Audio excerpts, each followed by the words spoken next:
En esta radioemisora presentamos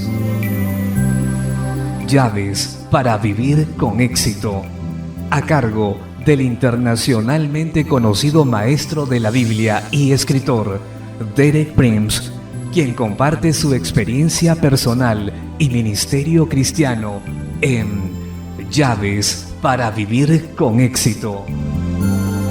Bienvenidos.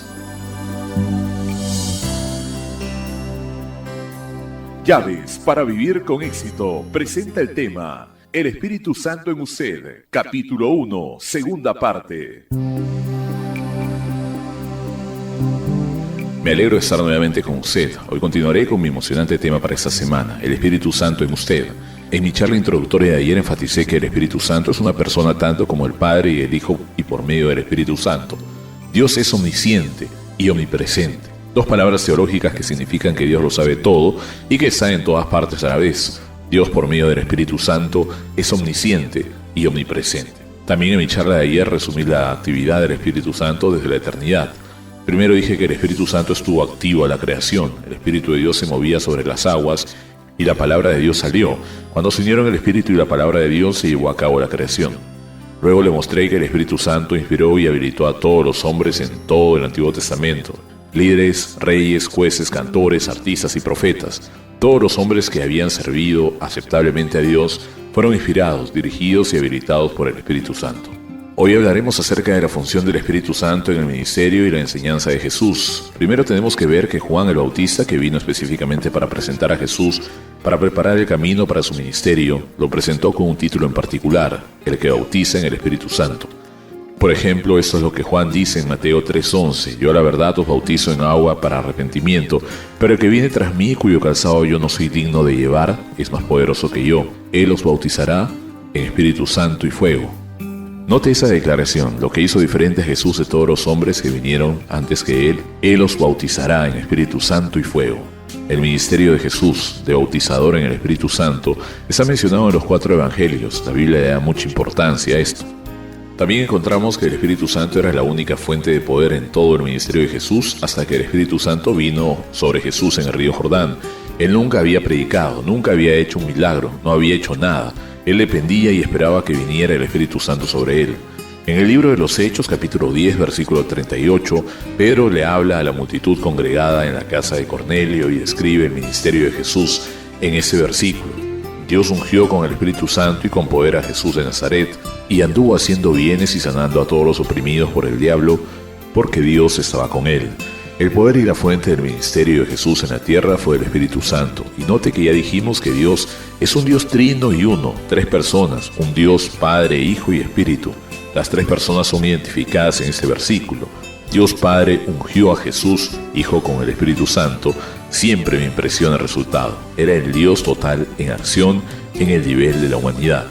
¿Y cuál fue el resultado? La sanidad. Anduvo haciendo bienes y sanando a todos los oprimidos por el diablo. Ese es el secreto y la fuente del ministerio de Jesús. Aún después de la resurrección, Jesús dependió del Espíritu Santo. Esto es asombroso. Está revelado en Hechos capítulo 1, versículos 1 y 2, donde el autor Lucas, también es el autor del Evangelio de Lucas, empieza con estas palabras. En el primer tratado, Teófilo, hablé acerca de todas las cosas que Jesús comenzó a hacer y a enseñar hasta el día en que fue recibido arriba, después de haber dado mandamientos por el Espíritu Santo a los apóstoles que había escogido. Eso habla del ministerio de Jesús en los 40 días entre su resurrección y ascensión, y dice que Él les daba mandamientos a los apóstoles por medio del Espíritu Santo. Jesús es nuestro patrón en todo aspecto. Él dependió del Espíritu Santo para recibir el poder para hacer sus milagros. Dependió del Espíritu Santo para dar sus enseñanzas. No hizo nada aparte del Espíritu Santo. Él es nuestro ejemplo. El reto del ministerio de Jesús es depender del Espíritu Santo como Él lo hizo.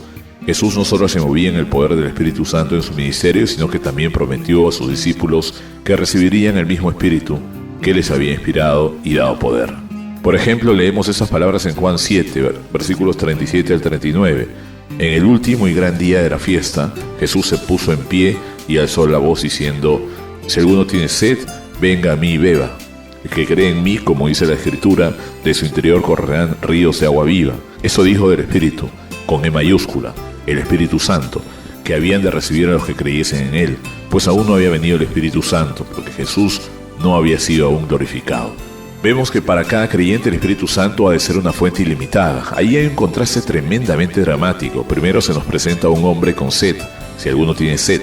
Luego, por la entrada y la morada del Espíritu Santo, ese mismo hombre que tenía sed y no tenía suficiente para sí se convierte en un canal de ríos de agua viva.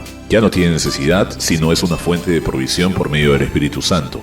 Pero el autor del Evangelio aclara que aunque la promesa fue dada durante el ministerio terrenal de Jesús, no se cumpliría hasta después de que Jesús fuera glorificado. Dice, aún no había venido el Espíritu Santo porque Jesús no había sido aún glorificado. Más adelante en el Evangelio de Juan, capítulo 14, versículos del 15 al 18, Jesús dice a sus discípulos, si me amáis, guardad mis mandamientos, y yo rogaré al Padre, y os dará otro Consolador, para que esté con vosotros para siempre. Ese es uno de los títulos del Espíritu Santo, el Espíritu de verdad, el cual el mundo no puede recibir, porque no le ve ni le conoce, pero vosotros le conocéis. Porque mora con vosotros y estará en vosotros, no os dejaré huérfanos, vendré a vosotros. Aquí hay unas cosas importantes que tenemos que notar. Primero Jesús dice, el Padre os dará otro Consolador. ¿Qué significa la palabra otro en ese contexto? Significa esto, Jesús como persona había estado con sus discípulos por 3 años y medio. Les dijo, los dejaré como persona, pero cuando me vaya otra persona, el Espíritu Santo, vendrá en mi lugar. Y luego usa una palabra en particular para describir al Espíritu Santo, se traduce Consolador. En la versión que leí la palabra griega es Paráclitos y Parácletos. Es la traducción usada en la versión católica. Parácletos significa alguien llamado a ayudarle. Otras traducciones conocidas como intercesor y ayudador. Así que tenemos 3 conceptos relacionados, Consolador, intercesor y ayudador. Luego Jesús dice que el Espíritu Santo estará con los discípulos para siempre. Nuevamente ahí entre su relación con los discípulos, Él dijo, he estado con ustedes unos 3 años y medio, me iré, sus corazones están dolidos, sientes que se van a quedar sin ayuda, pero les enviaré otro Consolador, otro ayudador, el Espíritu Santo, y cuando Él venga nunca los dejará, estará con todos ustedes para siempre.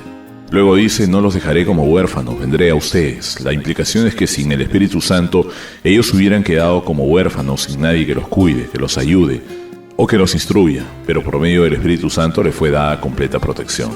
En Juan 16:7, un poco más adelante en el mismo discurso, Jesús vuelve al mismo tema.